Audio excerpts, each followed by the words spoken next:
Hello बच्चों, तो आज हम आप लोगों को पढ़ाने वाले हैं क्लास 12 बायोलॉजी का एक छोटा सा अंतर, वंशागत तथा उपार्जित लक्षणों में अंतर।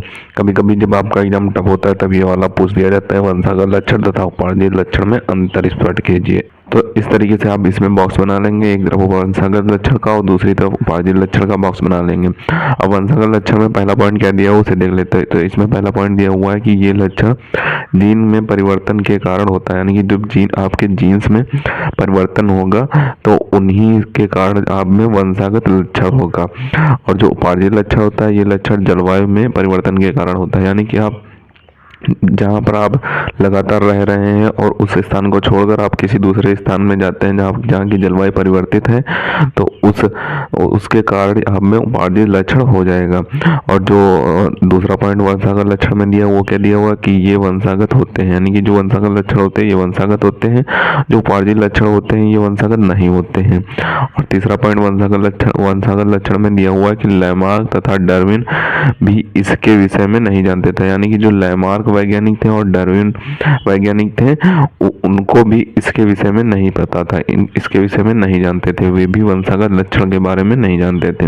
और जो उपार्जित लक्षण था इसके बारे में लैमार्क ने इन्हें उपार्जित लक्षण के नाम से का नाम दिया, यानी कि जो उपार्जित लक्षण का नाम दिया था वो लैमार्क ने ही दिया था उपार्जित लक्षण का नाम।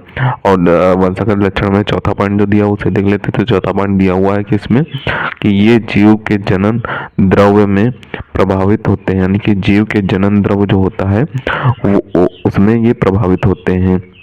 और ये जो उपार्जित लक्षण होते हैं ये जीव के देह द्रव में प्रभावित होते हैं, यानी कि जो जीव का देह द्रव होता है, शारीरिक द्रव होता है, उसमें ये प्रभावित होते हैं, यानी कि जो उपार्जित लक्षण होते हैं वो देह द्रव में प्रभावित होते हैं। और जो वंशागत लक्षण होते हैं वे जनन द्रव में प्रभावित होते हैं, यानी कि जनन के समय वे अपना प्रभाव दिखाते हैं। और जो उपार्जित लक्षण होते हैं वो शारीरिक रूप से अपना प्रभाव दिखाते हैं। तो सबसे पहले आप इनका ऊपर से स्क्रीनशॉट कर लें, अब बचे हुए एक पार्ट का भी स्क्रीनशॉट कर लें। तो इन्हें आपको अच्छे तरीके से तैयार कर लेना इम्पोर्टेंट है। और आपको अगर क्लास 12 बायोलॉजी के इंपॉर्टेंट आंसर देखने हैं तो हमारे डिस्क्रिप्शन में प्लेलिस्ट पड़ी हुई है, आई बटन पे भी शो हो रहा होगा आपको, तो उस प्लेलिस्ट को आप जाकर देख सकते हैं। उसमें सारे इंपॉर्टेंट आंसर पड़े हुए हैं जो क्लास 12 बायोलॉजी से रिलेटेड हैं, तो उन्हें आप जाकर देख लें, क्योंकि क्लास 12 बायोलॉजी के एग्जाम में 2 आंसर जरूर पूछ दिए जाते हैं और 2 नंबर 3 नंबर 5 नंबर तक भी पूछे जा सकते हैं, तो उन्हें आप जाकर जरूर देख लें। तो मिलते हैं किसी नए वीडियो में नए टॉपिक के साथ, तब तक के लिए धन्यवाद। और अगर अभी तक आपने हमारे चैनल को सब्सक्राइब नहीं किया तो प्लीज़ सब्सक्राइब जरूर कर लें, क्योंकि हम इसी तरीके से क्लास 12 से रिलेटेड इंपॉर्टेंट टॉपिक पर वीडियो डालते रहते हैं।